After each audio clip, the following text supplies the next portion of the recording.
আমি আপনি এই যে অহংকার করতেছি, মালাকুল মউত হযরত আজরাইল আলাইহিস সালাম যখন চলে আসবে, ওই যে আল্লাহর বান্দা সার্টিফিকেট ধারী ওই যে বড় বড় নেতা, হঠাৎ করে মালাকুল মউত তার সামনে চলে এসেছে। তার মরণ হয়ে গেছে, হায়াত পৃথিবী থেকে চলে গেছে। দুনিয়া থেকে চলে যাওয়ার পর আমার ভাইয়েরা বাবারা, এত বড় নেতা আপনি হইছেন, আপনার মৃত্যুর পর ওই যে তাকায়া দেখেন, ওই যে চরকুমারিয়া গ্রামের মসজিদের কোণার মধ্যে যে খাটিয়াটা পড়ে আছে, 6 মাস ধইরা ওই খাটিয়াটা কেউ লাড়াচাড়া দেয় না, মাকড়সার বাসা বানায় রাখছে। খাটিয়াটার মধ্যে ময়লা পড়ে আছে, কেউ কোন রকম গিয়া ঝাড়া দিয়া কোন রকম আপনার ওইটার মধ্যে নিয়ে শোয়াবে। আহারে আমার ভাইরে ভাই, ও আমার ভাইয়েরা বাবারা, আপনি চাইলেও এত বড় নেতা, আপনি অহংকার দেখাইছেন, কত কিছু বলছেন। আপনাকে যদি ওই ময়লা খাটটার মধ্যে শোয়ানো হয়, আপনি বলতেও পারবেন না, ও আমার ভাইয়েরা বাবারা, ও আমার বন্ধু বান্ধব আত্মীয় স্বজনেরা, এই যে ময়লা খাটিয়াটার মধ্যে আমারে কেন শোয়াইতেছ? আমি এত বড় নেতা ছিলাম, আমি এত বড় ক্ষমতাধর ছিলাম, আমার ক্ষমতার দাপটে দুনিয়ার মানুষ, এলাকার মানুষ কাঁপাকাঁপি করত। নতুন দলের এক নতুন সভাপতি বা দায়িত্বশীল হয়েছি, এলাকার মধ্যে আইসা ঘোষণা দিয়ে দিছি, আজকের পর থেকে এই গ্রামের প্রত্যেকটা বিচার করব আমরা বলবো যা এই গ্রামের মধ্যে হবে তা, এর বাইরে একটা কথাও হবে না। কথা বলেন ঠিক না বেঠিক? ওই যে বাস স্ট্যান্ডের মধ্যে দাঁড়ায়া আপনি ঘোষণা দিয়া দিছেন, আজকের পর থেকে এই বাস স্ট্যান্ডের উপরে দিয়া যতগুলো গাড়ি যাবে, আমার চাঁদা না দিলে একটা গাড়ির চাকাও ঘুরতে দিব না। বাজারের মধ্যে দাঁড়ায় আপনি দাপট দেখাইয়া বলে দিছেন, এই বাজারের মধ্যে যদি কেউ ব্যবসা করতে হয়, যদি চাঁদা না দাও একটা দোকানের শাটারও খুলতে দিব না। এত বড় নেতা আপনি হইছেন, এত বড় নেতা ব্যক্তি, ওই যে খাটিয়ার মধ্যে শুয়ে থাকবেন, আপনার এই দাপট আর কোনো কাজে আসবে না। রাস্তার মধ্যে যখন হাঁটছেন, এমন ভাবে চলাফেরা করছেন, দুই হাতের মধ্যে দুইটা বড় বড় মোবাইল নিয়ে বুকটারে ফুলায়া ফুলায়া এমন ভাবে হাঁটছেন, বুকটা সিনাটারে টান টান করে, মানুষ দূর থেকে দেখলে বুঝতো না একটা মানুষ হেঁটে যায় না, একটা আস্তর রবার্ট হেঁটে যায়। কথা বলেন ঠিক না বেঠিক? এমন ভাবে দাপট দেখায় চলছেন আমার ভাই, আমার বাবা, হায় রে হায়, আপনার এই দাপট তো সেই দিন কোনো কাজে আসবে না, আপনি চিৎকারও করতে পারবেন না। দামি দামি ব্র্যান্ডের জামা আপনি পরে রাস্তার মধ্যে হাঁটছেন আর দাপট দেখাইছেন। এই চরকুমারিয়ার মানুষ শোনো, এই নয়াকান্দির মানুষ শোনো, এই পোড়াচক বসিয়ার মানুষ তোমরা শোনো, আমি যেই ব্র্যান্ডের কাপড় পরি, যেই ব্র্যান্ডের জামা আমি পরি, যেই ব্র্যান্ডের পায়জামা আর প্যান্ট আমি পরি, তোমরা এইটা চোখেও দেখো না। এরকম দাপট দেখায়া দেখায়া তুমি গ্রামের মধ্যে চলছ। ও আমার ভাই, ও আমার নেতা বাবাজি, একটু পরে যখন যে ব্যক্তিরা তোমার গোসল দিবে, আইসা দেখবে তোমার শরীরটা শক্ত হয়ে গেছে, হাড্ডিগুলো শক্ত হয়ে গেছে। আইসা দেখবে তোমার শরীর থেকে ওই ব্র্যান্ডের কাপড় তো খোলা যায় না। মানুষ আত্মীয় স্বজনকে বলবে, যাও যাও তার ঘর থেকে তার কেনা কেচিটা নিয়ে আসো। কেচি দিয়া কাইটা কাইটা তোমার ওই ব্র্যান্ডের কাপড়টাকে চিরা ফেলাইবে, খুলবে। তুমি কইতেও পারবা না, বলতেও পারবা না যে হায় রে হায়, আমার জামাটারে কেন খুলতেছ? তুমি বলতেও পারবা না, চিৎকারও করতে পারবা না। তোমার ওই জামাটারে খুঁড়ে ব্র্যান্ডের কাপড়টারে কেচে দিয়া কাইটা 2 টুকরা পাতলা কাপড় তোমার শরীরের মধ্যে দিয়া দেওয়া হবে। তোমাকে একটু পরে গোসল করানো হবে। গোসল করানোর পর, ও আমার ভাইয়েরা বাবারা, তোমার আত্মীয় স্বজন, পাড়া প্রতিবেশী, বন্ধু বান্ধব যদি দয়া করে মায়া করে তোমার যদি 3টা কাপড়ের টুকরা দিয়া ঢাকে, কাপড়ের কাপড় তোমার শরীরের মধ্যে দেয়, তাহলে তোমার ভাগ্যের মধ্যে কাপড়ের কাপড় জুটবে। আর না হয় তোমার কাপড়ের কাপড় কপালে জুটবে না। তাহলে আমার ভাইয়েরা বাবারা, অহংকারটা করো কি নিয়া? অহংকার করতে হয় না বাজান। আল্লাহ রাব্বুল আলামিন তোমারে আমারে যেই নিয়ামত দিয়েছেন, টাকার নিয়ামত, সম্পদের নিয়ামত, গাড়ির নিয়ামত, বাড়ির নিয়ামত, ইজ্জতের নিয়ামত, ছেলের নিয়ামত, মেয়ের নিয়ামত, বিবির নিয়ামত, এই নিয়ামত পাওয়ার পরে আল্লাহর পক্ষ থেকে দেওয়া নিয়ামত পায়া শুকরিয়া করতে হয়, না শুকরিয়া করা যায় না। আমার আল্লাহ রাব্বুল আলামিন ডাক দিয়া বলেন, রে বান্দা, লা ইন শাকারতুম, যদি তুমি শুকরিয়া আদায় করো, লা আযীদান্নাকুম, আমি আল্লাহ রাব্বুল আলামিন তোমার নিয়ামতটা আগের চাইতে আরো বাড়ায় দেব। বান্দা, আমি আমার পক্ষ থেকে পাওয়া নিয়ামত পাওয়ার পরে যদি শুকরিয়া আদায় না করো, আমি নিয়ামত যেমন দিতেও পারি ছিনাও নিতে পারি। ইন্না আযাবি লাশাদীদ।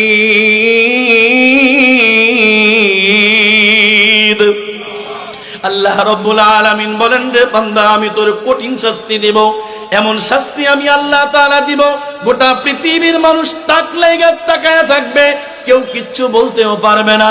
তুই তাকায় দেখ ফেরাউনের দিকে, আমি আল্লাহ রাব্বুল আলামিন ওই যে অদ্যতপূর্ণ নাফরমান ফেরাউনকে আমি আল্লাহ ক্ষমতার দাপট দিয়েছিলাম, ক্ষমতার নিয়ামত আমি আল্লাহ তাআলা ফেরাউনকে দিয়েছি, কিন্তু ফেরাউন এই নিয়ামত পাওয়ার পর শুকরিয়া আদায় না কইরা আমি আল্লাহ তাআলার নাফরমানির মধ্যে লিপ্ত হয়ে গেছে। এমন ভাবে লিপ্ত হয়েছে, সে নিজেকে নিজে বড় কিছু ভাবা শুরু করে দিয়েছে, নিজেকে শ্রেষ্ঠ আর সেরা ভাবতেছে। এমন শ্রেষ্ঠ আর সেরা ভাবতেছে, কয় আমার মতো সেরা, আমার মতো শ্রেষ্ঠ পৃথিবীতে আর কেউ নাই, আমার রাজ্যের মধ্যে নাই। কি বলতেছে? আমার মতো সেরা, আমার মতো শ্রেষ্ঠ হবে যখন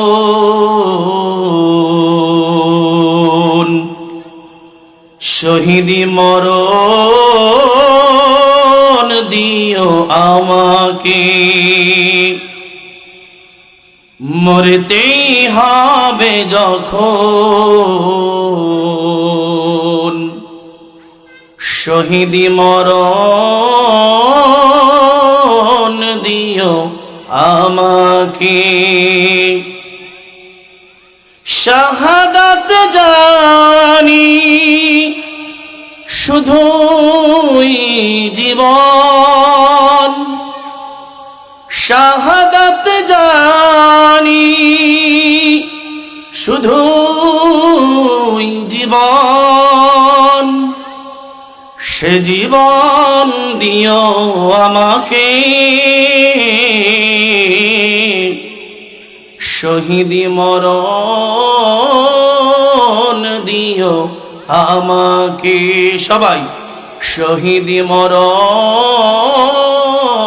দিও আমাকে, রোগে শোকে মরণ দিও না আমায়, বিপদ মুসিবতে নিও না আমায়, রোগে শোকে মরণ দিও না আমায়, বিপদ মুসিবতে নিও না আমায়।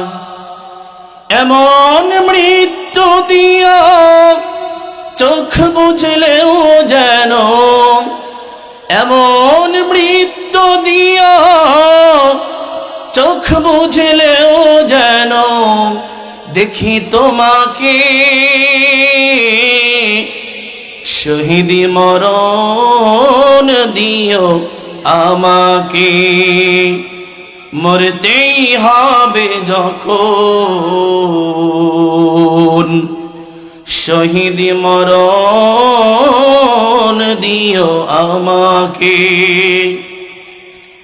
মরণেও সুখ আমি পাব জানি শাহাদাতের, হিসেব নিকেশ হতে ত্রাণ আছে জানি শাহাদাতের। মরণেও সুখ আমি পাব জানি শাহাদাতের, হিসেব নিকেশ হতে ত্রাণ আছে জানি শাহাদাতের। তাই মিনতি তোমার কাছে, তাই মিনতি কাছে হাজার শাহাদাত দিও আমাকে, শহীদি মরণ দিও আমাকে, শহীদি মরণ দিও আমাকে, মরতেই হবে যখন, শহীদি মরণ দিও আমাকে। কথা বলেন ঠিক না বেঠিক? শহীদি মরণ চাই কারা কারা? একটু হাত তুলি। আল্লাহ আপনি আমাদের সবাইকে কবুল ও মঞ্জুর করে নেন। নবীজি সাল্লাল্লাহু আলাইহি ওয়াসাল্লাম দোয়া শিখিয়েছেন, আল্লাহুম্মা রযুকনা শাহাদাতান ফি সাবিলিক। আল্লাহ আমার শাহাদাত আপনার রাস্তা আপনি কবুল করেন, বলেন আমিন। মরতে তো আমাদেরকে একদিন হবেই, হয় আজ না হয় কাল, ঘুমের ঘরে, অ্যাক্সিডেন্টে, বিভিন্ন রোগ বালা মুসিবতে। আমরা আল্লাহর কাছে দোয়া করতে পারি, আল্লাহ ইনসাফের জন্য, হকের জন্য, কোরআনের জন্য, দ্বীনের জন্য, আল্লাহর রাসূলের জন্য যেন আমাদের জীবনটা একটা শহীদি মৃত্যু হিসেবে আল্লাহ কবুল করেন, বলেন আমিন।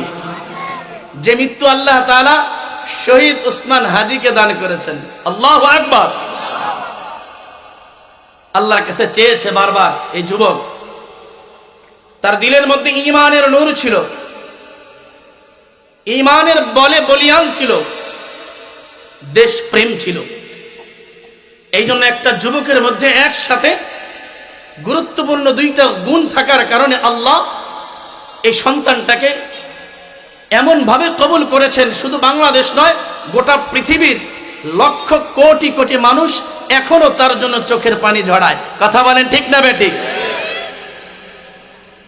এই জন্য এমন জীবন আমাদেরকে গঠন করা দরকার। কবি বলেন, আনতাল্লাযী ওয়ালাদাতকা উম্মুকা বাকিয়ান ওয়ান-নাসু হাওলাকা ইয ইয়াকুনু ওয়ান-নাসু হাওলাকা দাহিকান ওয়া মাসরুরা ফাজহাদ লিনাফসিকা ইয ইয়াকুনু বাকিয়ান ফি ইয়াউমি মাউতিকা দাহিকান ওয়া মাসরুরা। কবি বলতেছেন, একজন যখন তুমি এসেছিলে ভবে, কেঁদেছিলে তুমি আর হেসেছিল সবে, এমন জীবন তুমি করিও গঠন, মরিলে হাসিবে তুমি, কাঁদিবে এ ভুবন। সুবহানাল্লাহ। এমন একটা জীবন যদি আমরা গঠন করে যেতে পারি, গোটা পৃথিবীর মানুষ আমাদের জন্য কাঁদবে, স্মরণ রাখবে, চির অমর হয়ে থাকবো।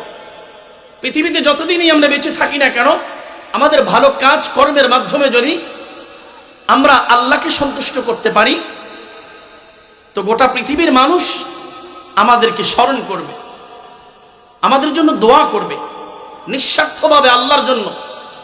এ ভালোবাসা, এ মোহাব্বত কেবল কার জন্য? আল্লাহর জন্য, দুনিয়ার কোনো স্বার্থের জন্য নয়। যে ছেলেটা শরীফ ওসমান হাদি, ঢাকার গুরুত্বপূর্ণ একটা আসন, ৮ আসন নির্বাচনের জন্য ছেলেটা দাঁড়িয়েছে শূন্য হাতে, হাতে কোনো টাকা নাই।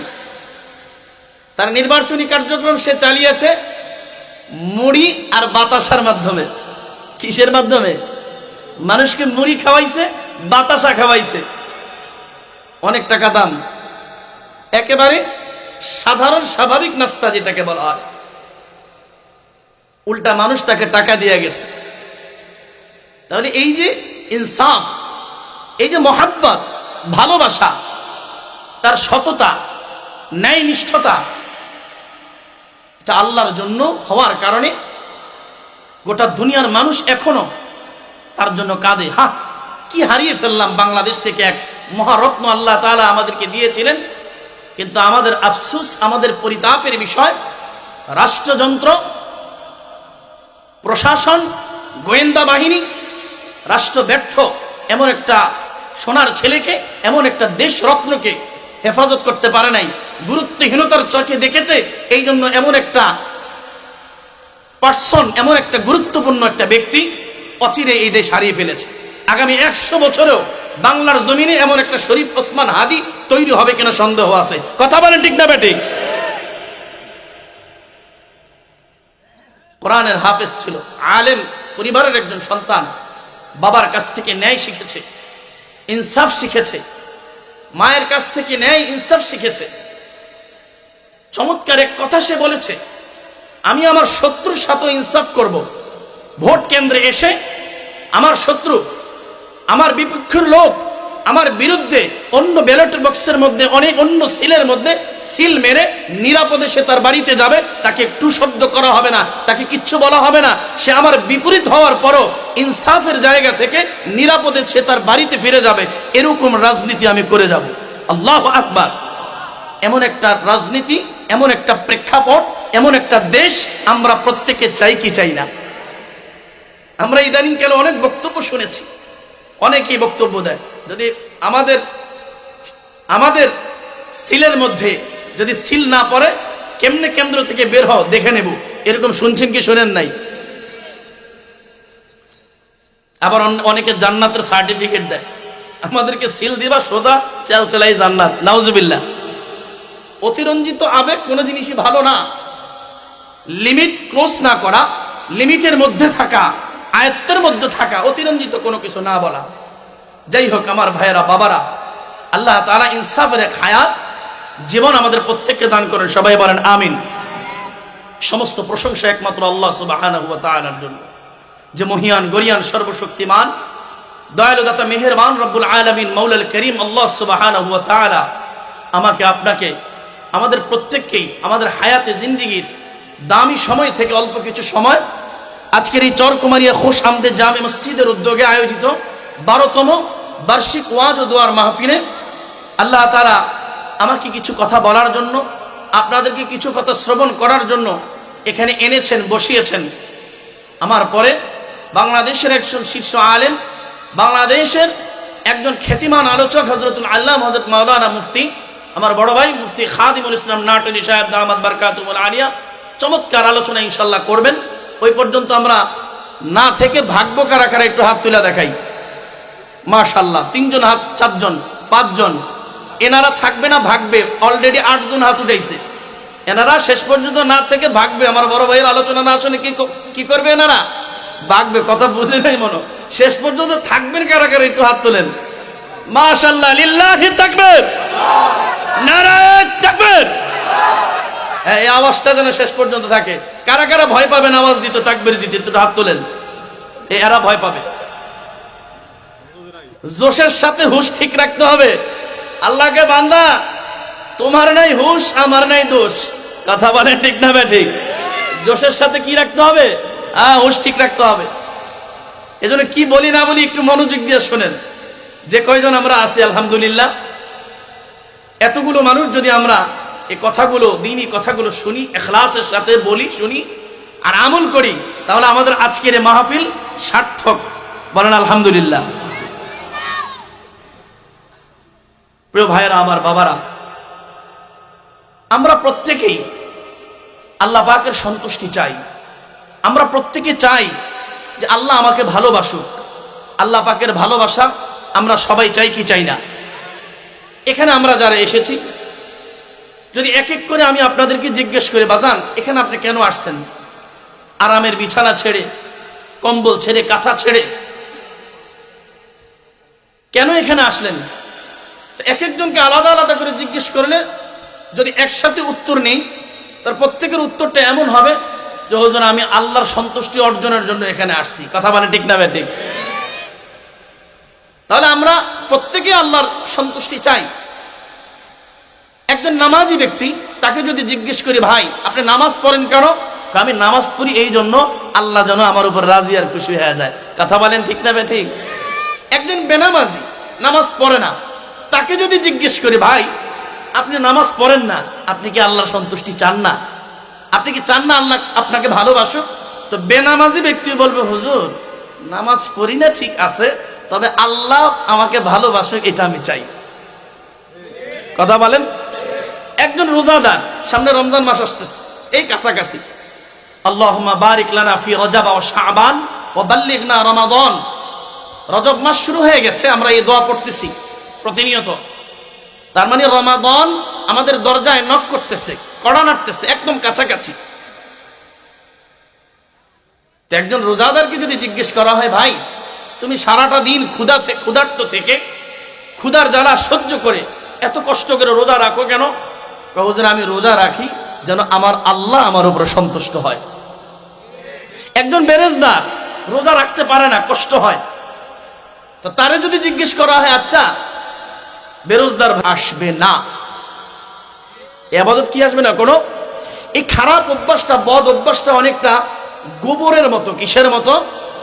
কথা বলেন, কিসের মতো? গোবরের মতো। উদাহরণ দিলে বুঝবেন। গ্রাম অঞ্চলের মানুষ আমরা, কম বেশি আমাদের এই দুই একটা বাড়ি পর পর এই গ্রামে গরু পালে কি পালে না? আছে না?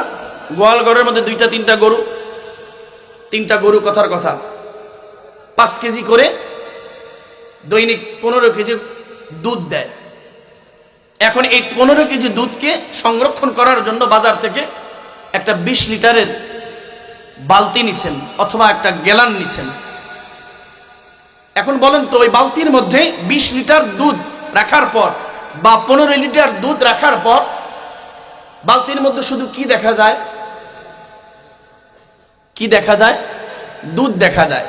হঠাৎ করে ওই বালতির মধ্যে, দুধের মধ্যে এক টুকরা গোবর বা ছাগলের চনা এক টুকরা ছোট্ট পড়ে গেছে। বলেন তো, এই 10 লিটার 20 লিটার দুধের মধ্যে এই গোবর দেখা যায়? দেখতে হলে সব দুধ ফেলতে হবে, বের করতে হবে, এটাকে খুঁজেও পাওয়া যাবে না। কিন্তু বলেন তো, কিছুক্ষণ আগ পর্যন্ত যে 15 লিটার 20 লিটার দুধ একদম স্বচ্ছ পরিষ্কার ছিল, খাওয়ার উপযুক্ত ছিল, এই 20 লিটার দুধের মধ্যে মাত্র 1 ফোঁটা এতটুকু চনা পড়ার কারণে বা 50 গ্রাম গোবর পড়ার কারণে এই 20 লিটার দুধ পুরাটা ভালো হওয়া সত্ত্বেও এতটুকু গোবরের কারণে, নাপাকির কারণে এই 20 লিটার দুধ কি ভালো আছে না নাপাক হয়ে গেছে? ঠিক তেমনি ভাবে আমাদের হায়াতে জিন্দেগীর সমস্ত ইবাদত, সমস্ত আমল ভালো হওয়ার পরেও একটা বদ অভ্যাস, বদ গুণ থাকার কারণে জিন্দেগীর সমস্ত আমল বরবাদ হয়ে যাবে। যত ইবাদত করি না কেন, ওই আমল, ওই ইবাদত আল্লাহর কাছে গ্রান্টেড হবে না, গ্রহণযোগ্য হবে না। তাহলে এত মারাত্মক একটা গুনাহ, এত মারাত্মক একটা বদ অভ্যাস জানার দরকার আছে না নাই? সেই মারাত্মক বদ অভ্যাস আর গুনাহটার নাম হচ্ছে অহংকার। কথা বলেন, ওইটার নাম কি? বলেন তো, এই অহংকার আমার মধ্যে, আপনার মধ্যে, আমাদের মধ্যে, নারী পুরুষ নির্বিশেষে আমাদের মধ্যে আছে না নাই? সবার মধ্যে কম বেশি আছে না নাই? এই গোটা পৃথিবীর সূচনা লগ্ন থেকে আল্লাহ পাকের নাফরমানি কেউ করে নাই। সর্বপ্রথম আল্লাহর নাফরমানি যেই গুনাহের মাধ্যমে, আল্লাহর হুকুম যেই গুনাহের মাধ্যমে সর্বপ্রথম অমান্য করা হয়েছে, সেই গুনাহের নাম হচ্ছে অহংকার। সে গুনাহের নাম কি? অহংকার। অহংকার এত মারাত্মক এবং এত খারাপ একটা গুনাহ। অহংকারের ব্যাপারে বলা হয়েছে আল কিবিরু উম্মুল আমরাদ। অহংকার হচ্ছে সমস্ত গুনাহের মা। যার ভিতরে অহংকার আছে, ওই ব্যক্তি সব ধরনের গুনাহ করতে পারে, এই যোগ্যতা তার মধ্যে আছে। এই যোগ্যতা কি তার মধ্যে আছে? আল্লাহ পাক রব্বুল আলামিন হযরতে আদম আলাইহিস সালামকে সৃষ্টি করছেন, নিজ হাতে বানাইছেন। আল্লাহ আদম আলাইহিস সালামকে বানায়া সমস্ত ফেরেশতাদেরকে আল্লাহ হুকুম দিতেছেন, ওয়াইদ কুলনা লিল মালাইকাতি ইসজুদু লি আদম। আমার মালিক ডাক দিয়া সমস্ত ফেরেশতাদেরকে বলতেছেন, ও আমার ফেরেশতারা, আমি আল্লাহ রাব্বুল আলামিন আদমকে আমি আল্লাহ তাআলা আমার কুদরতি হাতে বানায়া তোমাদেরকে হুকুম করতেছি, ও আমার ফেরেশতারা, আমার আদমকে তোমরা সিজদা করো। মালিকের হুকুম হওয়ার সাথে সাথে সমস্ত ফেরেশতারা হযরতে আদম আলাইহিস সালামকে সিজদা করা শুরু করে দিল। সমস্ত ফেরেশতারা হযরতে আদমকে সিজদা করে, কিন্তু একজন সিজদা করে না। আল্লাহর হুকুম হওয়ার সাথে সাথে ফাসাজাদু, সবাই সিজদা করলো, ইল্লা ইবলিস। একজন সিজদা করে নাই, তার নাম হইতেছে কি? মিস্টার ইবলিস। আল্লাহ পাক রব্বুল আলামিন ইবলিসকে ডাক দিয়া বললেন, ও ইবলিস শয়তান, আমি আল্লাহ তাআলার হুকুম হওয়ার সাথে সাথে সমস্ত ফেরেশতারা আমার বানানো আদমকে সেজদা করলো, কিন্তু তুই ইবলিস কেন সেজদা করলি না? ইবলিস আল্লাহ রব্বুল আলামিনকে বলতেছেন, আল্লাহ আমি এই জন্য সেজদা করি নাই। আল্লাহ তাআলা বলতেছেন, মা মানাআকা আল্লাহ তাসজুদা ইয আমারতুক, কোন জিনিস তোকে এই যে সেজদা করার জন্য বারণ করলো, নিষেধ করলো? শয়তান আল্লাহ তাআলার সামনে যুক্তি পেশ করে, আল্লাহকে ডাক দিয়া বলে, আল্লাহ আনা খায়রুম মিন, ও মালিক আমি তার চাইতে উত্তম, আদমের চাইতে আমি উত্তম। খলাকতানি মিন নার,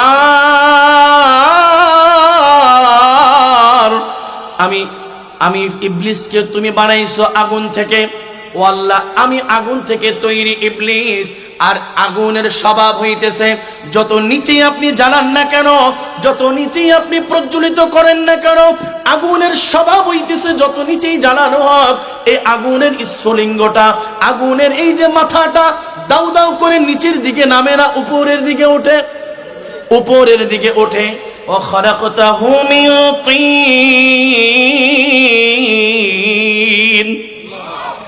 ইবলিস বলতেছে, আল্লাহ আর আপনি আদমকে বানাইছেন মাটি থেকে, মাটির স্বভাব হইতেছে নিচের দিকে যাওয়া, যত উপরে নিক্ষেপ করা হোক না কেন মাটির নিচের দিকেই ধাবিত হয়, উপরের দিকে ওঠে না। ও আল্লাহ আমি আগুনের তৈরি, আমি ইবলিস, আমি উত্তম হইয়া শ্রেষ্ঠ হইয়া মাটির তৈরি অনুত্তম অধম মাটির তৈরি আদমকে সেজদা করতে পারি না।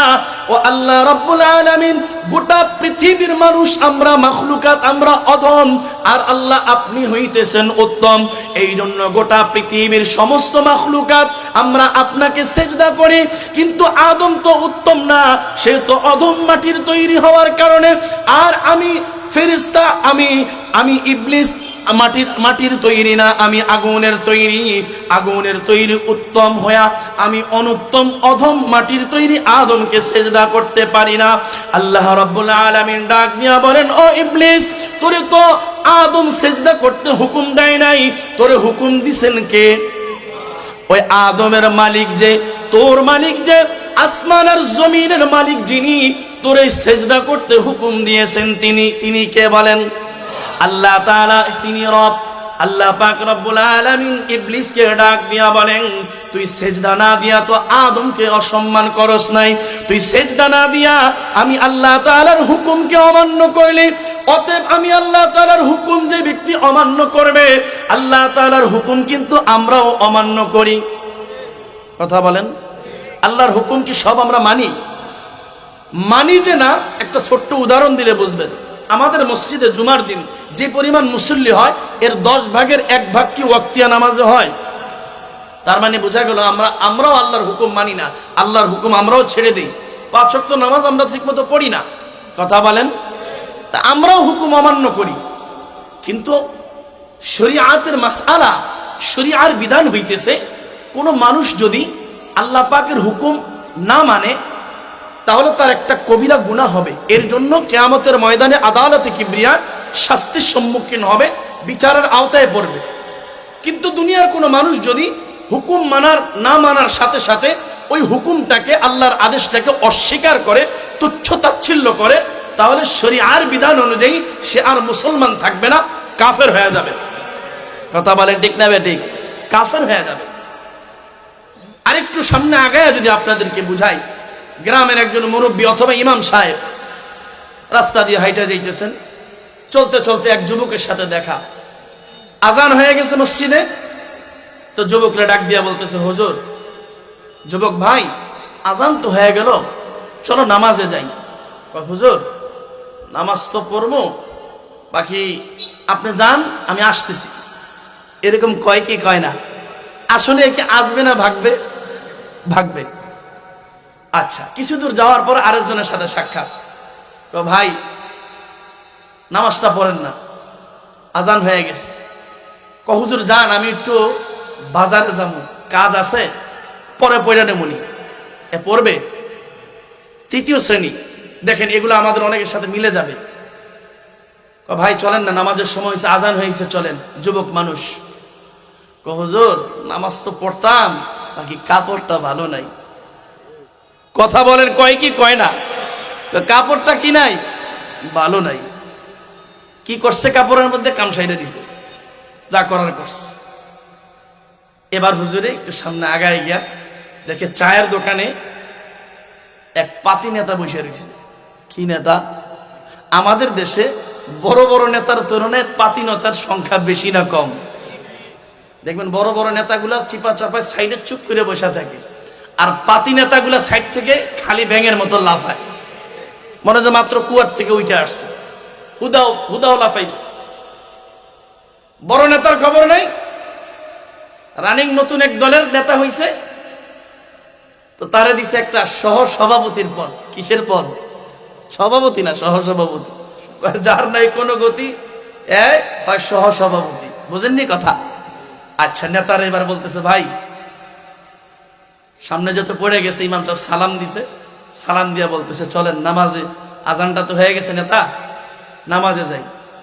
এখন নেতায় নরম সুরে বলতেছে হুজুর যান, আপনি নামাজে যান, আরে সময় নাই আমার, ব্যস্ত মানুষ, দুনিয়ার ভেজালের মধ্যে আছে। নেতায় কিসে আছে? চায়ের দোকানে বৈশা এক হাতে একটা চা নিয়া আর এক হাতে একটা কয়েল ধরাইয়া নেতায় কিসে আছে? এর ভেজাল হইলে এইটা, সারাটা দিন চায়ের স্টলে বসে বসে খালি বেঞ্চ গরম করা, এটি তার ভেজাল। কথা বলেন ঠিক না বেটি? এবার একটু সামনে আগায় ইমাম সাহেব বলতেছে, কথার সুর নরম আছে, ভাই নেতা সাহেব নামাজটা কি পড়া দরকার না? এখন এই কথা যখন বলছে, নেতায় তো পুরা তেলে বেগুনে জ্বলে উঠছে। আরে হুজুর কি কন? এক নাম্বার গুনাহ করেছে, আমি আল্লাহ তাআলার হুকুমকে অমান্য করেছে। দুই নাম্বার আবার এই হুকুমটাকে অমান্য করার পিছনে যুক্তি পেশ করছে। এই জন্য বলেন না, যারা যুক্তি পেশ করবে, অমান্য করবে, তাদের ঈমান আছে না গেছে? তাহলে কুফরি করার কারণে ঈমান যদি চলে যায়, ওই ব্যক্তির জন্য আল্লাহর পক্ষ থেকে শাস্তি আছে না নাই? আবার আল্লাহ রাব্বুল আলামিন এইবার ইবলিস শয়তানকে শাস্তি দেওয়া শুরু করে দিলেন। আল্লাহ রাব্বুল আলামিন ডাক দিয়া বলেন, রে আমার বান্দা, ও ইবলিস শুনে নাও, আমি আল্লাহ তাআলা যেমনি ভাবে রহমান, যেমনি ভাবে দয়ালু, আমি আল্লাহ যেমনি ভাবে মানুষের প্রতি, আমি আল্লাহ তাআলা যেমনি ভাবে মাখলুকাতের প্রতি দয়া প্রদর্শন করি, ঠিক তেমনি ভাবে আমি আল্লাহ তাআলা তোমাদের প্রতি কঠিন শাস্তিও প্রয়োগ করতে পারি কি পারি না? আল্লাহ রাব্বুল আলামিন শাস্তি দেওয়া শুরু করে দিলেন। ইবলিসকে ডাক দিয়ে আল্লাহ বলেন, ক্বালা ফাখরুজ মিনহা আই মিনাল জান্নাহ। এই ইবলিস, তোর এক নাম্বার শাস্তি হইতেছে, তুই এই মুহূর্তে আমার জান্নাত থেকে বের হয়ে যা। দুই নাম্বার আল্লাহ তাআলা বলেন, ফা ইন্নাকা রাজিম।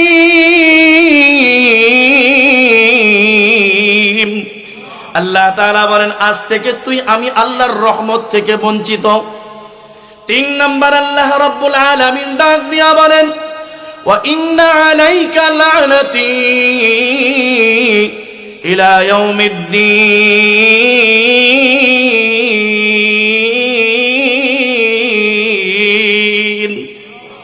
আল্লাহ তাআলা বলেন, আজ থেকে আমি আল্লাহ তাআলার রহমত থেকে বঞ্চিত, এবং চিরকালের জন্য কিয়ামত পর্যন্ত আমি আল্লাহর লানত তোর উপরে বর্ষিত। আল্লাহ তাআলা বলেন না, আমার ভাইয়েরা বাবারা, ইবলিস অপরাধ করেছে কয়টা? সবাই বলেন, ইবলিস অপরাধ করেছে কয়টা? একটা অপরাধের কারণে আমার আল্লাহ তাআলা তাকে শাস্তি দিলেন কয়টা? এক অপরাধের কারণে যে আল্লাহ রাব্বুল আলামিন ইবলিসকে বড় বড় তিনটা শাস্তি দিলেন, এত মারাত্মক শাস্তি দিলেন। এই শাস্তিগুলো ছোট না, অনেক বড় শাস্তি। এক অপরাধের কারণে যে আল্লাহ রাব্বুল আলামিন এত বড় বড় শাস্তি দিলেন, সেই অপরাধটা আল্লাহর কাছে কোনো ছোট অপরাধ না, সেই অপরাধটা অনেক বড় অপরাধ। এবার আসেন আমার ভাইয়েরা বাবারা, এই অহংকার নামক এই বড় অপরাধটা বলেন না আমাদের মধ্যে শয়তানের মতো আছে না নাই? বলে কেমনে আছে? কয়টা টাকা হইছে আমার আপনার, অহংকার শুরু হয়ে গেছে। গাড়ির মালিক হইছে, অহংকার শুরু হয়ে গেছে। একটা বাড়ির মালিক হয়েছে, অহংকার শুরু হয়ে গেছে। কিছু ইজ্জতের মালিক আল্লাহ তাআলা বানাইছেন, কয় ভিতরে অহংকার শুরু হয়ে গেছে। ঢাকায় পড়ালেখা করেছে, একটা সার্টিফিকেট অর্জন করেছে। সার্টিফিকেট অর্জন করার কারণে ভিতরে অহংকার শুরু হয়ে গেছে। শহর থেকে গ্রামে বেড়াইতে আসছে, শিক্ষিত মানুষ, সার্টিফিকেট আছে, রাস্তা দিয়া ঘোরাফেরা করে, চলে ফেরে, কিন্তু মুরব্বীরা হেঁটে যায়, কাউকে সালাম দিতে চায় না। আমি শিক্ষিত মানুষ, আমি টাকাওয়ালা মানুষ, আমি উচ্চ শিক্ষিত একজন ব্যক্তি, সার্টিফিকেটধারী, আমাকে মানুষ সালাম দিবে, আমি আবার কাউকে সালাম দিব? আমি কাউকে সালাম দিব না। আছে না নাই? এভাবে অহংকার করতে থাকে আমার ভাইয়েরা, বাবারা। আল্লাহ পাক রব্বুল আলামিন ডাক দিয়া কোরআনুল কারীমের মধ্যে বলেন, ওয়ালা তুসঈর খাদ্দাকা লিন্নাস। আল্লাহ পাক রব্বুল আলামিন বলেন, ও আমার বান্দারা, তুমি মানুষের সামনে এইভাবে ভ্রু কুঞ্চিত করে, মানুষের সামনে তুমি অহংকার আর অপমানের সাথে কথা বলো না, এইভাবে দাম্ভিকতা দেখায়ও না। আল্লাহ রাব্বুল আলামিন বলেন, ওয়ালা তামশি ফিল আরদি মারহা। আল্লাহ তাআলা বলেন, জমিনের মধ্যে যখন তোমরা চলবা, দাম্ভিকতার সাথে চলো না, অহংকারের সাথে চলো না। রব্বে কারীম ডাক দিয়া বলেন, ইন্নাল্লাহা লা ইউহিব্বু কুল্লা মুখতালিন ফখুর। আল্লাহ তাআলা বলেন, নিশ্চয়ই আমার আল্লাহ রাব্বুল আলামিন অহংকারী ব্যক্তি, দাম্ভিক ব্যক্তিকে ভালোবাসেন না, পছন্দ করেন না। আল্লাহ তাআলা বলেন, রে বান্দা, এই পৃথিবীতে তুমি যখন এসেছ, খালি হাতে এসেছ। তুমি দুনিয়াতে আসার সময় তোমার শরীরের মধ্যে তুমি জামা কাপড় পর্যন্ত নিয়ে আসো নাই। যেই টাকা নিয়া, সম্পদ নিয়া, গাড়ি নিয়া, বাড়ি নিয়া, সার্টিফিকেট নিয়া, যে ইজ্জত আর সম্মান নিয়া দুনিয়ার মধ্যে তুমি অহংকার করো, এই ইজ্জত, সম্মান, টাকা, গাড়ি, বাড়ির সাথে তুমি নিয়ে আসো নাই। আসার সময় তুমি এমন ভাবে খালি আসছো, এমন ভাবে তুমি আসছো না বান্দা, না। তুমি কান্না করতে করতে বিবস্ত্র অবস্থায়, উলঙ্গ অবস্থায় পৃথিবীতে এসেছ। তোমার এমন একটা কঠিন পরিস্থিতি গিয়েছে, তুমি তো একটা নিঃস্ব অবস্থায় ছিলা। ও আমার বান্দা, অহংকারটা করো কি নিয়া? তুমি অহংকার করে যে জমিনের উপর দিয়া চলো, এই জমিনকে চাইলে তো তুমি পা দিয়া দাবাইতে পারবা না। ইন্নাকা লান তাখরিকাল আরদ। তুমি চাইলে পা দিয়া দাবায়া জমিনটাকে তুমি নিচেও দাবাইতে পারবা না। ওয়ালান তাবলুগাল জিবালা তুলা। তুমি চাইলে তোমার এই পাটা তুমি আকাশ, ওই যে পাহাড়ের চূড়ার মধ্যে তুমি উঠাইতে পারবা না। তাহলে বান্দা, অহংকার করো কি নিয়া? তুমি অহংকার করবা কি নিয়া? ও আমার বান্দা, শুনে নাও, এই পৃথিবীটা বানিয়েছেন কে? গোটা জগতের মালিক কে? তাহলে আসমানের জমিনের মধ্যে যা কিছু আছে, এই সব কিছু নিয়ে যদি অহংকার করতে হয়, তাহলে অহংকার করবেন একজন, যিনি বলেন না তিনি কে? ওয়ালাহুল কিবরিয়া ফিস সামাওয়াতি ওয়াল আরদ। আল্লাহ রাব্বুল আলামিন বলেন, আসমান আর জমিনের মধ্যে আছে যা, অহংকার যদি নিয়া করতে হয়, তা করবেন একজন, যিনি বলেন না এই সব কিছুর মালিক তিনি কে? আমার ভাইয়েরা, বাবারা, আমি আপনি এই যে অহংকার করতেছি, মালাকুল মউত হযরত আজরাইল আলাইহিস সালাম যখন চলে আসবে, ওই যে আল্লাহর বান্দা সার্টিফিকেট ধারী, ওই যে বড় বড় নেতা, হঠাৎ করে মালাকুল মউত তার সামনে চলে এসেছে। তার মরণ হয়ে গেছে, হায়াত পৃথিবী থেকে চলে গেছে। দুনিয়া থেকে চলে যাওয়ার পর আমার ভাইয়েরা, বাবারা, এত বড় নেতা আপনি হইছেন, আপনার মৃত্যুর পর ওই যে তাকায়া দেখেন, ওই যে চরকুমারিয়া গ্রামের মসজিদের কোণার মধ্যে যে খাটিয়াটা পড়ে আছে, 6 মাস ধইরা ওই খাটিয়াটা কেউ লাড়াচাড়া দেয় না। মাকড়সার বাসা বানায় রাখছে, খাটিয়াটার মধ্যে ময়লা পড়ে আছে, কেউ কোন রকম গিয়া ঝাড়া দিয়া কোন রকম আপনার ওইটার মধ্যে নিয়ে শোয়াবে। আহারে আমার ভাইরে, ভাই, ও আমার ভাইয়েরা, বাবারা, আপনি চাইলেও এত বড় নেতা, আপনি অহংকার দেখাইছেন, কত কিছু বলছেন, আপনাকে যদি ওই ময়লা খাটটার মধ্যে শোয়ানো হয়, আপনি বলতেও পারবেন না। ও আমার ভাইয়েরা, বাবারা, ও আমার বন্ধু বান্ধব আত্মীয় স্বজনেরা, এই যে ময়লা খাটিয়াটার মধ্যে আমারে কেন শোয়াইতেছ? আমি এত বড় নেতা ছিলাম, আমি এত বড় ক্ষমতাধর ছিলাম, আমার ক্ষমতার দাপটে দুনিয়ার মানুষ, এলাকার মানুষ কাঁপাকাঁপি করত। নতুন দলের এক নতুন সভাপতি বা দায়িত্বশীল হয়েছি, এলাকার মধ্যে আইসা ঘোষণা দিয়ে দিছি, আজকের পর থেকে এই গ্রামের প্রত্যেকটা বিচার করব আমরা বলবো যা এই গ্রামের মধ্যে হবে তা, এর বাইরে একটা কথাও হবে না। কথা বলেন ঠিক না বেঠিক? ওই যে বাস স্ট্যান্ডের মধ্যে দাঁড়ায়া আপনি ঘোষণা দিয়া দিছেন, আজকের পর থেকে এই বাস স্ট্যান্ডের উপরে দিয়া যতগুলো গাড়ি যাবে আমার চাঁদা না দিলে একটা গাড়ির চাকাও ঘুরতে দেব না। বাজারের মধ্যে দাঁড়ায় আপনি দাপট দেখাইয়া বলে দিছেন, এই বাজারের মধ্যে যদি কেউ ব্যবসা করতে হয়, যদি চাঁদা না দাও একটা দোকানের শাটারও খুলতে দিব না। এত বড় নেতা আপনি হইছেন, এত বড় নেতা ব্যক্তি, ওই যে খাটিয়ার মধ্যে শুয়ে থাকবেন, আপনার এই দাপট আর কোনো কাজে আসবে না। রাস্তার মধ্যে যখন হাঁটছেন, এমন ভাবে চলাফেরা করছেন, দুই হাতের মধ্যে দুইটা বড় বড় মোবাইল নিয়া বুকটারে ফুলায়া ফুলায়া এমন ভাবে হাঁটছেন, বুকটা সিনাটারে টান টান করে। মানুষ দূর থেকে দেখলে বুঝতো না একটা মানুষ হেঁটে যায় না, একটা আস্তর রবাট হেঁটে যায়। কথা বলেন ঠিক না বেঠিক? এমন ভাবে দাপট দেখায় চলছেন আমার ভাই, আমার বাবা, হায় রে হায়, আপনার এই দাপট তো সেই দিন কোনো কাজে আসবে না, আপনি চিৎকারও করতে পারবেন না। দামি দামি ব্র্যান্ডের জামা আপনি পরে রাস্তার মধ্যে হাঁটছেন আর দাপট দেখাইছেন। এই চরকুমারিয়ার মানুষ শোনো, এই নয়াকান্দির মানুষ শোনো, এই পোড়াচক বসিয়ার মানুষ তোমরা শোনো, আমি যেই ব্র্যান্ডের কাপড় পরি, যেই ব্র্যান্ডের জামা আমি পরি, যেই ব্র্যান্ডের পায়জামা আর প্যান্ট আমি পরি, তোমরা এইটা চোখেও দেখো না। এরকম দাপট দেখায়া দেখায়া তুমি গ্রামের মধ্যে চলছো। ও আমার ভাই, ও আমার নেতা বাবাজি, একটু পরে যখন যে ব্যক্তিরা তোমার গোসল দিবে, আইসা দেখবে তোমার শরীরটা শক্ত হয়ে গেছে, হাড্ডিগুলো শক্ত হয়ে গেছে। আইসা দেখবে তোমার শরীর থেকে ওই ব্র্যান্ডের কাপড় তো খোলা যায় না। মানুষ আত্মীয় স্বজনকে বলবে, যাও যাও তার ঘর থেকে তার কেনা কেচিটা নিয়ে আসো। কেচি দিয়া কাইটা কাইটা তোমার ওই ব্র্যান্ডের কাপড়টাকে চিরা ফেলাইবে, খুলবে। তুমি কইতেও পারবা না, বলতেও পারবা না যে হায় রে হায়, আমার জামাটারে কেন খুলতেছো। তুমি বলতেও পারবা না, চিৎকারও করতে পারবা না।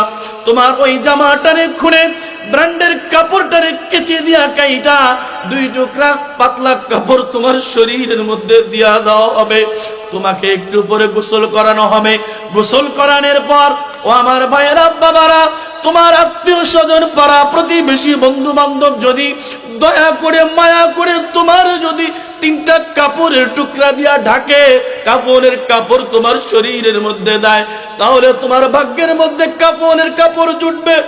আর না হয় তোমার কাপড়ের কাপড় কপালে জুটবে না।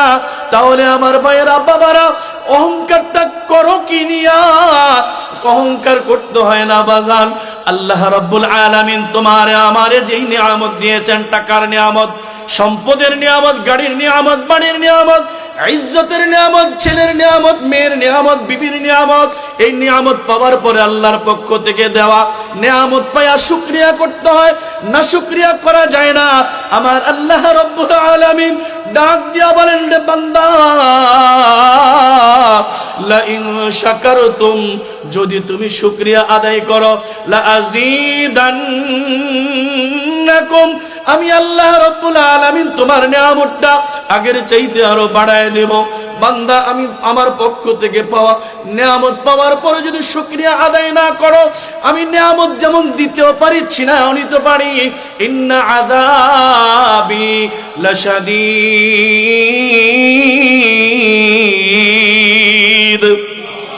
আল্লাহ রাব্বুল আলামিন বলেন, রে বান্দা, আমি তোর কঠিন শাস্তি দেব। এমন শাস্তি আমি আল্লাহ তাআলা দিব, গোটা পৃথিবীর মানুষ তাক লাগা তাকায় থাকবে, কেউ কিচ্ছু বলতেও পারবে না। তুই তাকায় দেখ ফেরাউনের দিকে, আমি আল্লাহ রাব্বুল আলামিন ওই যে অদ্যতপূর্ণ নাফরমান ফেরাউনকে আমি আল্লাহ ক্ষমতার দাপট দিয়েছিলাম, ক্ষমতার নিয়ামত আমি আল্লাহ তাআলা ফেরাউনকে দিয়েছি, কিন্তু ফেরাউন এই নিয়ামত পাওয়ার পর শুকরিয়া আদায় না কইরা আমি আল্লাহ তাআলার নাফরমানির মধ্যে লিপ্ত হয়ে গেছে। এমন ভাবে লিপ্ত হইছে সে নিজেকে নিজে বড় কিছু ভাবা শুরু করে দিয়েছে, নিজেকে শ্রেষ্ঠ আর সেরা ভাবতেছে, এমন শ্রেষ্ঠ আর সেরা ভাবতেছে কয় আমার মতো সেরা, আমার মতো শ্রেষ্ঠ পৃথিবীতে আর কেউ নাই, আমার রাজ্যের মধ্যে নাই। কি বলতেছে? আমার মতো সেরা, আমার মতো শ্রেষ্ঠ নাই। কেমন শ্রেষ্ঠ? আনা রব্বুকুমুল আলা, আমি শ্রেষ্ঠ। একটা কাজ করো, ফেরাউনের কাছে যাও, যায়া তারে বুঝাও, দাওয়াত দাও। কি দাওয়াত? তারে বুঝাও খোদা সে না, খোদা একমাত্র কে? ইযহাবা ইলা ফিরআউনা ইন্নাহু তাগা ফাকুলা লাহু কাওলান লাইয়িনান লাআল্লাহু ইয়াতাযাক্কারু আও ইয়াখশা। আল্লাহ রাব্বুল আলামিন হযরত মূসা আলাইহিস সালামকে ডাক দিয়া বললেন, যাও যাও ফেরাউনের কাছে যাও, তারে গিয়া দাওয়াত দাও। রব্বুল আলামিনের হুকুম হওয়ার সাথে সাথে হযরত মূসা আলাইহিস সালাম ফেরাউনের দরবারে গিয়া ফেরাউনকে দাওয়াত দেওয়া শুরু করলেন। ও ফেরাউন শোনো, তুমি খোদা না, তুমি খোদা না। কয় তাইলে কে খোদা? কয় তুমি খোদা হইতে পারো না, খোদা তো একজন, যিনি আমার মালিক, যিনি তোমার মালিক, তিনি গোটা পৃথিবীর সমস্ত মাখলুকাতের মালিক যিনি। তুমি কেমনে খোদা হইবা? তোমারও তো দুইটা হাত, আমারও দুইটা হাত, তোমার দুইটা পা, আমারও দুইটা পা, তোমার দুইটা চোখ, আমারও দুইটা চোখ, তোমার দুইটা কান, আমারও দুইটা কান, তোমার একটা নাক, আমারও একটা নাক। তুমি যদি খোদা হও তাহলে আমিও তো খোদা, আর আমিও যদি খোদা হই দুনিয়ার সব মানুষ এক একটা খোদা। খোদা হইয়া আবার খোদারে কেমনে খোদা মানে? সবাই তো খোদা। যুক্তি ঠিক আছে না? ধর্মীয় পাগলামি শুরু করে দিয়েছো, নাউজুবিল্লাহ। এতদিন আমার এই খোদাগিরি নিয়ে কেউ কথা বলে নাই, তুমি কই থেকে আসছো? ভাগো। মূসা আলাইহিস সালাম চলে গেলেন। আল্লাহরে বলতেছেন, আল্লাহ ফেরাউন তো বদমাইশ, তো কথা শোনে না। কথা না শুনলে কি করার? কথা না শুনলে নরমেজও তো হবে না, একটু গরম করতে হবে। সোজা আঙ্গুলে ঘি না উঠলে কি করতে হয়? আঙ্গুল কথা কয় না। ঘুমায় গেছেন আপনারা? এটা তাকবীর দেন তো, লিল্লাহি তাকবীর, নারে তাকবীর। হ্যাঁ, চরকুমারিয়ার মানুষ আছে, টেনশন নাই। যারা আশপাশে আছেন চলে আসেন, ইনশাআল্লাহ আমরা আছি। তো সোজা আঙ্গুলে যদি ঘি না ওঠে, আঙ্গুল কি করতে হয়? বাঁকা করতে হয়। আল্লাহ বললেন, স্বাভাবিকভাবে গেছো তো, হয় নাই, যাও তোমার একটা মুজিজা দিলাম, মুজিজাটা নিয়া এবার যাও ফেরাউনের কাছে। কি মুজিজা? আল্লাহ বলেন, ওয়াদখিল ইয়াদাকা ফি জাইবিকা তখরুজ বাইদা মিন গায়রি সু। আল্লাহ পাক রব্বুল আলামিন বলেন, ও আমার মূসা, তোমার যে হাতটা আছে তোমার বগলের নিচে, আস্তিনের নিচে ঢুকাও। বগলের নিচে, আস্তিনের নিচে হাতটা ঢুকানোর সাথে সাথে হাত আবার বললেন বের করো, ফখরুজ মিনহা। হাতটা বের হওয়ার সাথে সাথে এই যে লাইটের মধ্যে যেমনি ভাবে আলো দেয়, লাইট দেখা যায় না, খালি আলো দেখা যায়। হযরত মূসা আলাইহিস সালামের হাতের মধ্যে খালি আলো দেখা যায়। আল্লাহু আকবার। এই আলোটা কোনো সাধারণ আলো না, সূর্যের আলোর চাইতে আরো অনেক বেশি আলোকিত। হাতটা এত আলোকিত হয়ে গেছে, ওই যে ফেরাউনের রাজ দরবারটা পুরাটা আলোকিত হয়ে গেল। সমস্ত প্রজারা, মন্ত্রীরা দিকে তো হতবাক হয়ে গেছে, কিং কর্তব্য বিমূঢ় হয়ে গেছে। এরকম আলো তো আর জীবনে দেখে নাই।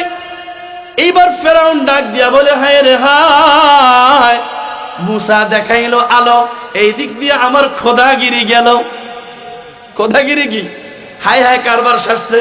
প্রজারা তো বুঝা ফেলতেছে, কয় রে হায় মূসা, তুমি এত বড় জাদুঘর, আগে তো জানতাম না। নাউজুবিল্লাহ। দেখাইলো আল্লাহর পক্ষ থেকে মুজিজা। ফেরাউন কি কয়, তুমি এটা কি দেখাইছো? ভালো মতো যখন না পারে এরকম হুজুরদেরকে কিছু মানুষ কারে বুঝছি, এই আউলা জওলা ফু দিয়ে দিছেন, এরকম আছে না নাই? হ্যাঁ। এবার আবার হযরত মূসা আলাইহিস সালাম আল্লাহর কাছে ফিরে গেলেন। আল্লাহ, দেখাইলাম তো মুজিজা, আপনি পাঠাইলেন। ফেরাউনকে আমি বলে জাদু দেখাইছি। কয় না মূসা, হবে না, নরম মুজিজা দিছি তো, ঠান্ডা মুজিজা দিছি তো এই জন্য তার এটা এফেক্ট করে নাই। তাহলে কি কত, এটা গরম মুজিজা দেই। তো গরম কি, গরম হইতেছে লাঠি। গরম কি, লাঠি। ঠান্ডা জিনিস আলো বুঝে আসে নাই। তো কেমনে দিবেন, তোমার হাত দাও। তো হাত বাড়াইছে, হাতের মধ্যে তো একটা লাঠি আছে। তো এই কি মুজিজা দিব, হাত তো খালি নাই। আল্লাহ আবার বলতেছে ওমা তিলকা বিয়ামিনিকা ইয়া মূসা ক্বালা হিয়া আসাই। আল্লাহ রাব্বুল আলামিন ডাক দিয়া মূসা আলাইহিস সালামকে বললেন, ও আমার পয়গম্বর, তোমার হাতের মধ্যে এটা কি দেখা যায়? মূসা আলাইহিস সালাম বললেন, হিয়া আসাই, আমার হাতে এটা লাঠি। এবার নিজে নিজে উত্তরে দিতেছেন, আতাওয়াক্কাউ আলাইহা ওয়া আহুশু বিহা আলা গনামি ওয়া লিয়া ফিহা মাআরিব উখরা। আল্লাহ তাআলার কাছে মূসা আলাইহিস সালাম বলেন, আল্লাহ, এই লাঠিটা দিয়ে আমি ভর দেই গাছ থেকে আমার ছাগল আর বকরির জন্য আমি পাতা পারি। ওলিয়া ফিহা মাআরিব উখরা, আরো অন্য বিভিন্ন কাজকর্ম এই লাঠির মাধ্যমে আমি করি। আল্লাহ তাআলা বলেন, যাও আরেকটা কাজ আমি বানায় দিলাম। ক্বালা আলকিহা ইয়া মূসা, তোমার এই হাতের লাঠিটা তুমি ছেড়ে দাও। এই কথাটা বলার সাথে সাথে ফাআলকাহা ফাইদা হিয়া হাইয়াতুন তাসআ। হযরত মূসা আলাইহিস সালাম আল্লাহ পাকের হুকুম হওয়ার সাথে সাথে হাতের লাঠিটা মাটির মধ্যে ছাড়ার সাথে সাথে বিশাল এক সাপ হয়ে দৌড়ানো শুরু করছে। আল্লাহু আকবার। সাপ হয়ে যখন দৌড়ানো শুরু করছে, মানুষের ফিতরত হিসেবে হযরত মূসা আলাইহিস সালাম ভয় পেয়ে গেছে। আল্লাহ বললেন, ক্বালা খুযহা, এইটারে ধরো আবার। ওয়ালা তাখাফ, ভয় পাও না। সানুঈদুহা সিরাতাহাল উলা, ধরার সাথে সাথে আল্লাহ তাআলা ওই সাপটাকে আবার লাঠি বানায় নিছেন। আল্লাহু আকবার। ধরার সাথে সাথে সাপ আবার কি হয়ে গেছে, আগের মতো। কয় যাও এবার এই লাঠি নিয়ে কার দরবারে? ফেরাউনের দরবারে আবার যাও। হযরত মূসা আলাইহিস সালাম গেছেন। যাওয়ার পরে ফেরাউনকে বলতেছে, ফেরাউন আসছি। আসছো নাকি? আজকে আবার কি লইয়া আসছো? আসছি, দেখতে চাইও না আজকে। কি আনছো দেখাও, আর নাহলে ভাগো। এনে ইয়া করো না, সময় নষ্ট করো না। দেখতে চাইও না বলছি, তুমি তো না দেখে ছাড়বা না। আচ্ছা ঠিক আছে, তোরে দেখাই। হযরত মূসা আলাইহিস সালাম লাঠিটা ছেড়ে দিলেন। কিতাবের মধ্যে ঘটনা আসছে, লাঠিটা ছাড়ার সাথে সাথে বিশাল এক সাপ হইয়া ফনা তুলে একদম ফেরাউনের পুরা চোখ বরাবর গিয়া ফুস করে এমনি একটা কি দিছে, ছবল দিছে। শরীরে দেয় না, খালি ভয় দেখাইছে। কিতাবের মধ্যে ঘটনা আসছে, টানা 40 দিন পাতলা পায়খানা। কার? ফেরাউনের টানা 40 দিন কি পাতলা পায়খানা করতে করতে শেষ। কোন রকম ইমোটিল খায়া পেটটারে ঠিক করে স্যালাইন, এরপর আরো যা আছে খাইয়া টিয়া পেট ঠিক করে 40 দিন পরে এবার মূসা আলাইহিস সালামকে ডাকছে, আসো খেলা হবে। কি কয়? খেলা হবে, আসো। আমগো দেশে তো এরকম কয়, কি হবে? খেলা হবে। খেলা হবে যেই চাচারা বলে, যখন আমাদের তাওহীদে জনতা আর দেশপ্রেমিক মানুষরা যখন মাঠে নামে, ওই খেলোয়াড়দেরকে আর খুঁজে পাওয়া যায় না। কথা বলেন ঠিক না ঠিক? ফেরাউন বলতেছে, মূসা আসো খেলা হবে, মাঠে আসো। তুমি কি জাদু দেখাইছো? আমারও জাদুকর আছে। আমার জাদুকরদের সাথে আগে তুমি পাঞ্জা লড়ো, তাদের সাথে আগে লাগো। যদি জয়যুক্ত হতে পারো, এরপরে তোমার কথা শুনবো। দিন ঠিক, তারিখ ঠিক, মাঠও ঠিক। সমস্ত জায়গায় এলান হয়ে গেছে। বিশাল এক মাঠের মধ্যে হযরত মূসা আলাইহিস সালাম দাঁড়ায় গেছেন এক সাইডে একা। এর বিপরীতে পুরা মাঠের মধ্যে একজন আর দুইজন নয়, প্রায় 40,000 জাদুকর। কত হাজার? 40,000 জাদুকর। কার পক্ষ থেকে? ফেরাউনের পক্ষ থেকে। এবার ফেরাউনের পক্ষ থেকে 40,000 জাদুকর আইসা ওখানে দাঁড়াইছে। কেউ বাথরুমের চিপার থেকে বাইরে হইতেছে, কেউ জঙ্গলের পিছন থেকে। কারণ জাদুকরদের কাজে হইলো এই সমস্ত আজাদ কুজাত আউলা জাউলা জায়গার মধ্যে থাকা। কথা বলেন ঠিক না ঠিক? আউলা জাউলা জায়গার মধ্যে থাকা। এবার জাদুকররা ওখানে দাঁড়ায়া মূসা আলাইহিস সালামকে দেখা, কিছু পাতি জাদুকর আছে না, মূল জাদুকররা না, ওই যে আগেই বলছি, এ দেশে সবচেয়ে বড় বেশি ক্ষতি করছে পাতি নেতারা, পাতি সাংবাদিকেরা। কথা বলেন ঠিক না বেঠিক? এদেশের সবচেয়ে বেশি ক্ষতি করছে তারা। আপনি ইতিহাস খোঁজেন, ইতিহাস খুঁজলে পাবেন এই পাতি নেতারা এই সাইডে ডাইনি পামে যারা থাকে বড় বড় নেতাদেরকে ফাসলে আউলা জাউলা কথা বলে বিপদে ফেলায় দেয়। এই জন্য নেতারা সাবধান, আউলা জাউলা সব পাতি নেতার কথা শোনা যাবে না। তো এই পাতি জাদুকররা মুসা আলাইহিস সালামকে দেখে বলতেছে, আমরা হইলাম 40,000 আর মুসা অপর দিকে একা। এখন আমরা যদি আগে জাদু টাদু ছেড়ে দিই, 2-3 জন জাদু ছাড়লেই তো তার জাদু শেষ, তাহলে খেলা শুরু হওয়ার আগে শেষ। কথা বলেন, 40,000 জাদুকরের জাদুর খেলা আর দেখা যাবে? 2-3 জনে শেষ হয়ে যাবে। কইলে এবার ওই পাতি নেতারা বলতেছে, ক্বালু ইয়া মুসা ইম্মা আন তুলকিয়া ওয়া ইম্মা আন নাকুনা আউওয়ালা মান আলকা।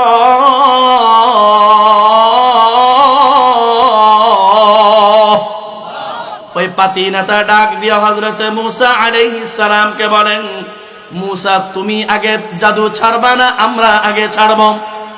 হযরত মুসা আলাইহিস সালাম ডাক দিয়া বললেন, ক্বালা বাল আলকু ফাইযা হিবালুহুম ওয়া ইসইয়ুহুম ইউখায়্যালু ইলাইহি মিন সিহরিহিম আন্নাহা তাসআ। তোমরা আগে জাদু ছাড়ো। এই কথা বলার সাথে সাথে তারা আগে এক এক করে জাদু ছাড়া শুরু করছে। কেউ লাঠি ছাড়ে, কেউ দড়ি ছাড়ে, কেউ বিভিন্ন ধরনের টানাটুনা ছাড়া শুরু করছে। ছাড়তে ছাড়তে 40,000 জাদুকর তাদের সাপগুলো ছেড়ে দিছে। একটা বিশাল মাঠের মধ্যে যদি 40,000 সাপ কিলবিল কিলবিল করে, উপস্থিত হাজার হাজার মানুষ জীবনেও একসাথে 40,000 সাপ তারা জীবনেও দেখে নাই। ভয়ে ভীত সন্ত্রস্ত হয়ে সবাই কাঁপাকাঁপি শুরু করে দিছে। আইরে হায়, এত সাপ তো জীবনেও আর দেখি নাই। সবাই ভয় পেয়ে গেছে। হযরত মুসা আলাইহিস সালাম তিনিও মানুষ হিসেবে ভয় পাইছেন। ফাআউজাসা ফি নাফসিহি খিফাতাম মুসা, তিনিও ভয় পেয়ে গেলেন। আল্লাহ তাআলার দিকে তাকাইলেন, মুতাওয়াজ্জিহ হয়ে গেলেন। আল্লাহ বললেন, কুলনা লা তাখাফ, ও মুসা তুমি একা না, তুমি ভয় পাও না, যার সাথে কেউ নাই। তুমি মনে রেখো তোমার সাথে একজন আছেন, যিনি তিনি বলেন না কে? ইন্নাকা আনতাল আ'লা, ও মুসা তোমার সাথে আছেন তোমার রব একজন, তিনি কে? হযরত মুসা আলাইহিস সালাম তাকায়া রইলেন। 40,000 জাদুকর, 40,000 জাদুর সাপ যখন মাঠের মধ্যে ছেড়ে দিল, সবাই ভয় পেয়ে গেল। হযরত মুসা আলাইহিস সালাম এইবার আল্লাহর নামে তার হাতের লাঠিটাকে জমিনের মধ্যে ছেড়ে দিলেন। তাকায়া দেখলেন তার হাতের লাঠিটা জমিনের মধ্যে চালার সাথে সাথে লাঠি আর লাঠি নাই, বিশাল সাপ হয়া টপাটপ টপাটপ টপাটপ করে এক এক করে জাদুকরদের 40,000 জাদুর সাপকে একসাথে গিলে খায়া সাবার করে ফেলছে। আল্লাহু আকবার। সমস্ত জাদুকরেরা আশ্চর্য হয়ে তাকায়া গেল। জাদুকর যে ব্যক্তি জাদু করে, যে যে কাজ করে, সেই সেই কাজের সম্পর্কে জানে। স্বর্ণকার স্বর্ণ সম্পর্কে জানে কি জানে না? মাছ ব্যাপারী জানে মাছ দেখলে এটা কোন কোয়ালিটির মাছ, এটা কি বরফ দেওয়া মাছ নাকি অরিজিনাল মাছ। ওই যে ঢাকা শহরের মধ্যে আমরা মাঝে মধ্যে দেখি কিছু কিছু বাটপার সিটার মাছের মধ্যে একটু কাদা আর প্যাক লাগায়, আবার মাঝে মধ্যে একটু ফেনা আর কচুরি দিয়া এইটা নদীর মাছ, নদীর মাছ, অরিজিনাল মাছ, আসলে চাষের মাছ। কথা বলেন ঠিক না বেঠিক? সাধারণ মানুষ ধরতে না পারলেও মাছ ব্যবসায়ী বা ধারণা যারা রাখে তারা ঠিকই ধরতে পারে। এই জন্য যে যে কাজ করে সেই কাজ সম্পর্কে তার ধারণা আছে। ও আমার ভাইয়েরা, বাবারা, জাদুকরেরা বুঝে ফেলছে, হায় রে হায়, এইটা তো কোনো জাদুর সাপ হইতে পারে না। তারা জাদুর সাপ চিনে, জাদুর সাপ হইলে এত বড় কাজ তারা করতে পারতো না। এই সাপটা সমস্ত জাদুকরেরা বুঝে ফেললো। এইবার বুঝে ফেলার পরে ওয়া উলকিয়াস সাহারাতু সাজিদিন قالوا آمنا برب العالمين رب موسى وهارون। সমস্ত জাদুকরেরা সিজদায় লুটায়া পড়লো আর বলল ক্বালু আমান্না, ওই আল্লাহর উপরে আমরা ঈমান আনলাম, বিরব্বিল আলামিন, যিনি গোটা পৃথিবীর মহান মালিক রব্বুল আলামিন। আর আমরা ঈমান আনলাম রব্বি মূসা ওয়া হারুন, যিনি রব্বি মূসা হারুনের রব এবং হযরত মূসা আলাইহিস সালামের রব। আমরা ওই রবের উপরে ঈমান আনলাম। সুবহানাল্লাহ, ঈমান আনছে। ফেরাউনের মাথা তো পুরাই খারাপ, একজন দুইজন 40,000 জাদুকর যখন ঈমান আইনা ফেলছে, এবার রাষ্ট্রের সমস্ত কার্যক্রম লুটপালট হয়ে গেছে না। এখন যারা দেখবেন জালেম সরকার, যারা জালেম শাসক, যারা তাদের একটা স্বভাব, তাদের বিরুদ্ধে যখন চলে যায় তখন তারা রাষ্ট্রদ্রোহ মামলা দিয়া ফাঁসায় দেয়। কথা বলেন ঠিক না বেঠিক? কি মামলা দেয়? রাষ্ট্রদ্রোহ মামলা। আলেমদেরকে নিয়ে জেলে ঢুকাবে গরুর রশি দিয়া, এভাবে জেলখানায় হাজতে হাজতে থানায় থানায় কোর্ট কাছারিতে খালি দৌড়াইবে। কথা বলেন ঠিক না বেঠিক? কারণ তার বিরুদ্ধে গেছে, এজন্য রাষ্ট্রদ্রোহ মামলা। কি করা যায়? তো ফেরাউন বলতেছে ক্বালা আমানতু লাহু ক্বাবলা আন আযানা লাকুম, তোরা আমার কাছে না জিগায়া ঈমান আনলি? ইন্নাহু লাকাবীরুকুমুল্লাযী আল্লামাকুমুস সিহর, এ মূসা তোগো উস্তাদ, তোগরে এই মূসাই গোপনে জাদু শিখাইছে, তার কথা শুনা তোরা ঈমান আনলি, আমার কথা একবারও চিন্তা করলি না? চিন্তা যেহেতু করস নাই তো তোগরে শাস্তি দেব। কি শাস্তি? তার ডাইন বাম থেকে যে পাতিনা তারা বুদ্ধি দিতেছে, স্যার একটা কাজ করেন, এগুলার হাত পা কেটে দেন। কি করে দেন? হাত পাও কেটে দেন। দিলাম। কয় না এমনে না। কয় কেমনে? কয় ফালা উকাত্তিআন্নাকুম ওয়া আরজুলাকুম মিন খিলাফ, হাত পাও এইভাবে কাটবেন, ডান হাত যদি কাটেন তো বাম পাশের বাম পাও কাটবেন, কারণ যদি দুই হাত, ডান হাত ডান পাও কাইটা দেন তাহলে ব্যালেন্স থাকবে। অথবা যদি পাও দুইটা কাইটা দেন, হাত থাকে হাত দিয়ে কাজ করবে, অথবা হাত কাইটা দিয়ে যদি পা থাকে পাও দিয়ে কাজ করতে পারবে, ভিক্ষা করবে। অতএব এইভাবে না করে ডান হাত কাটলে বাম পা, বাম হাত কাটলে ডান পা, উলট পালট করে, যাতে ব্যালেন্স ঠিক রাখতে না পারে। কয় লও কাইটা দাও। হাত পা গুলা কাইটা দিছে। কয় না এতটুকু হবে না, আরো কঠিন শাস্তি হবে। জালেম যখন বড় জালেম হয়ে যায়, জুলুম করে, তার জুলুমের পরিধি পরিণাম অনেক ভয়ঙ্কর পর্যায়ে নিয়ে যায়।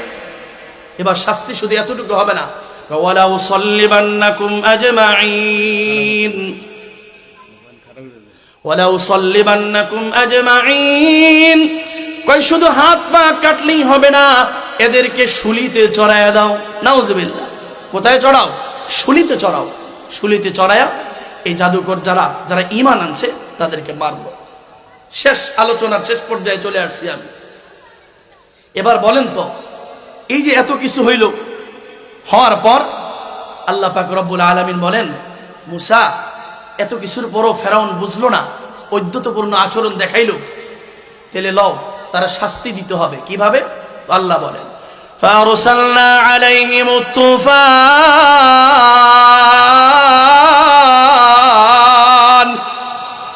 আল্লাহ রাব্বুল আলামিন ফেরাউনের জাতির উপরে, গোষ্ঠীর উপরে আযাব আর শাস্তি দেওয়া শুরু করে দিলেন। এক নাম্বার শাস্তি আল্লাহ তাআলা দিলেন তুফানের আযাব।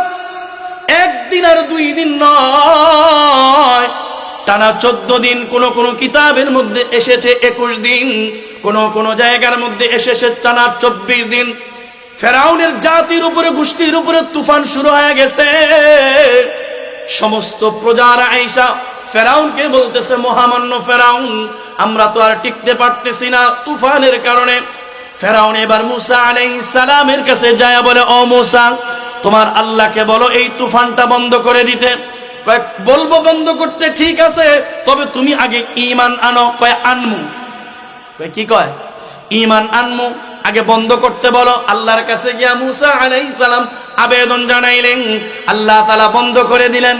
সকালবেলা ফেরাউন রাজদরবারের মধ্যে গিয়া সভাসদদের সামনে গিয়া বলতেছে, তোমাদের কষ্ট হইতেছে, এই জন্য আমি এই তুফানটারে বন্ধ করে দিছি। নাউজুবিল্লাহ। বলেন তো, তুফান বন্ধ কি ফেরাউন করছে না? তুফান দিছেন যিনি, বন্ধ করছেন। 2 নাম্বার আল্লাহ বলেন অদ্দফাদিআ, আল্লাহ তাআলা ব্যাঙের আযাব দেওয়া শুরু করছেন। 2 নাম্বার আযাব কি? ব্যাঙ। যেখানে যায় খালি দেখে ব্যাঙ আর ব্যাঙ। বেডিং এর মধ্যে সিটে ঘুমাইতে গেছে, ব্যাঙ লাফ দেয়। ভাত খাইতে বসছে, ভাতের মধ্যে ব্যাঙ। পাতিল ঢাকনা খুলছে, দেখ ব্যাং লাফায়। বাথরুমে গেছে, দেখে বাথরুমের তলাতে ব্যাং লাফ দিয়ে মিশির দিশি লড়াই ফেলছে। কথা বোঝেন নাই? অবস্থা খারাপ। আবার গিয়ে মুসা আলাইহিস সালামকে বললো এই আযাবটা বন্ধ করে দিতে হবে। তাহলে ঈমান আনো। ঈমান আনমু, কি করতে হবে? আগে আযাবটা বন্ধ করে দিতে হবে। আল্লাহ আযাব বন্ধ করে দিছে। 3 নাম্বার আল্লাহ বলেন ওয়াল কুম্মালা, উকুনের আযাব দিছে। কিসের আযাব? সব প্রজাদের মাথার মধ্যে উকুন, মন্ত্রীদের মাথায় উকুন, রাজ দরবারে বসে বসে খালি মাথা চুলকায়। কিন্তু ফেরাউন কপাল পরা, সে নিজের খোদা দাবি করার কারণে তার মাথায় উকুন, কিন্তু চুল খেতে পারে না। মানুষ কইব যে খোদারও উকুনে ধরে, বিপদ দেখছেন? এবার বলতেছে মুসা আলাইহিস সালামের কাছে, তোমার রবকে বলো এই আযাব বন্ধ করে দিও। ঈমান আনো। আনমু, বন্ধ করতে কও, দেখি তোমার খোদার কি পাওয়ার। সাধারণ একটা উকুন যদি বন্ধ করতে না পারে তাহলে আমি ঈমান আনমু কি লেগে? খাটাইশের কথাও শুনছেন? আচ্ছা ঠিক আছে, যাও, বন্ধ করে দিল আল্লাহ। পরে 3 নাম্বার গেল। 4 নাম্বার আল্লাহ তাআলা বলে আল্লাহ তাআলা এই পঙ্গপাল নামক আযাব দিছে। কিসের আযাব? পঙ্গপাল আইসা ওই যে ফেরাউনের যে জাতি, তাদের শস্য ক্ষেত খামার সব খাইয়া সাফ। এমনকি কিতাবের মধ্যে এসেছে ঘরের যে চৌকাটের কাঠগুলো আছে সেগুলো খাইয়া সাফা। সবাই এসে বলতেছে বন্ধ করতে বলো, অবস্থা তো খারাপ, সব খাইয়া ফেলতেছে। তো আল্লাহ তাআলার হুকুমে বন্ধ করে দিছে। ওই যে ঈমান, আগের কথা।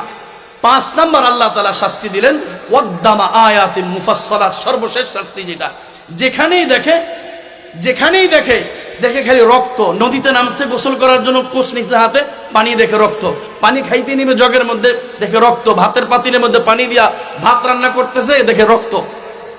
একে একে 5টা শাস্তি দেওয়ার পরেও ঐদ্যতপূর্ণ অহংকারী ফেরাউন আল্লাহর হুকুম মানতেছে না, ঈমান আনতেছে না। আল্লাহ পাক রব্বুল আলামিন এই শাস্তি দেওয়ার পরে এবার ফেরাউন সভাসদ নিয়ে পরামর্শ করতেছে কি করা যায়।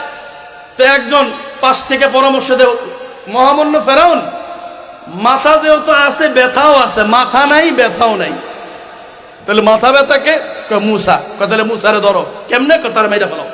না, তারে মারলে তো হবে না, তার জাতি গোষ্ঠীও আমাদেরকে মেরে ফেলবে। তাহলে রাতের অন্ধকারে যাও, তারে ধরো। একদম রাতের অন্ধকারে যখন রওনা দিছে তার মারার জন্য, দুনিয়ার কেউ জানুক আর না জানুক, একজন যিনি অন্ধকারের মধ্যে জানে তিনি কে? নারায়ে তাকবীর।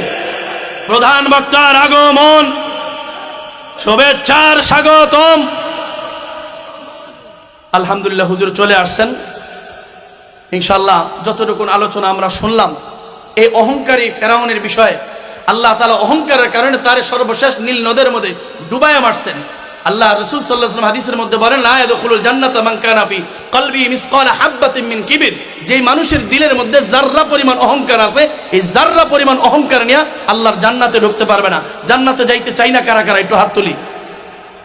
যাইতে চাই কারা কারা? আল্লাহ সবাই কবুল করেন, বলেন আমিন। ওয়া আখিরু দাওয়ানা আনিল হামদুলিল্লাহি রাব্বিল আলামিন। আমার বড় ভাই চলে আসছে, আর একটু সামনে